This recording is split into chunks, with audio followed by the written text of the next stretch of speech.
A pamphlet goes out, it says Vernal Pools, it has a picture of a cool salamander and maybe some insects, and suddenly we have 35 to 50 people show up. If Eric Elgin sounds excited, that's because he is. There's a good crowd here today at the Hemlock Crossing Nature Education Center, but that's not uncommon, Melanie Mannion says. I work with our Nature Education Center in doing what we call service-based learning projects, where we get students out to learn about nature through hands-on activities of removing invasives. But we also have a lot of volunteers that are learning about their world and their environment by actually getting out there and helping steward it or care for it. Those volunteers are at the center right now, going through special training to become citizen scientists. Soon, they'll gear up in mud boots and waders to head out into the forest. What they're looking for are vernal pools, which are special kinds of ecosystems that only appear in the spring. And so a vernal pool is a wetland that is fleeting. It's only there for a portion of the year, usually in the springtime. Only lasts for a few weeks and then it dries up. They're the coolest thing. You know, when I was a kid, I always thought, oh, it's a mud puddle, but there's so much more. They are just full of life. According to Lee, that mud puddle that you almost stepped in is actually home to thousands of critters. And those are all the little larvae inside there. It's always like, kid at a candy shop, and I'm always just amazed at all these really neat species that live in them. And I want to learn more about them. I didn't know that they were important, or I didn't know that there was fairy shrimp, living in them. While the name may sound like something out of a fantasy novel, fairy shrimp do, in fact, exist. And they're really cool. That's the fairy shrimp, and that's that, you'll see in that little back swimmer, kind of.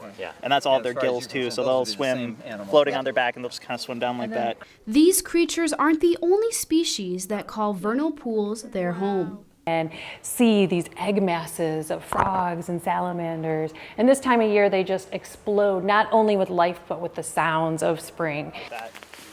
Volunteers are taught to map and identify vernal pools in their area. This information is essential for biologists who study the ecosystem.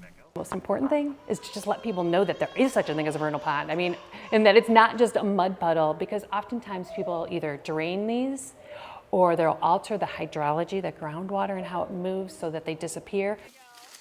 Programs like these, Elgin says, could be game changers. We don't have a lot of information on vernal pools here in Michigan. And in order to protect something, we need to know about it. And so this citizen science program is great at gathering that data that can be used at many different levels to help protect them. But what's in it for us? What makes these pools worth protecting? It's part of Michigan's heritage to have these organisms in our state, and it brings a lot of richness to the state.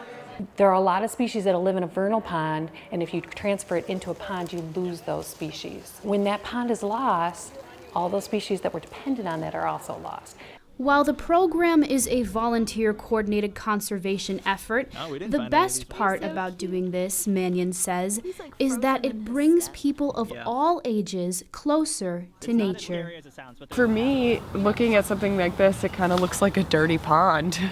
But then you find out that it is just as, she described it as biodiverse as the coral reef. That's amazing to me. So the next time you find yourself caught in what seems to be a mud puddle, think twice about what's beneath your feet. A thriving ecosystem could be living right under your boot. In Ottawa County, I'm Linnea Martinez.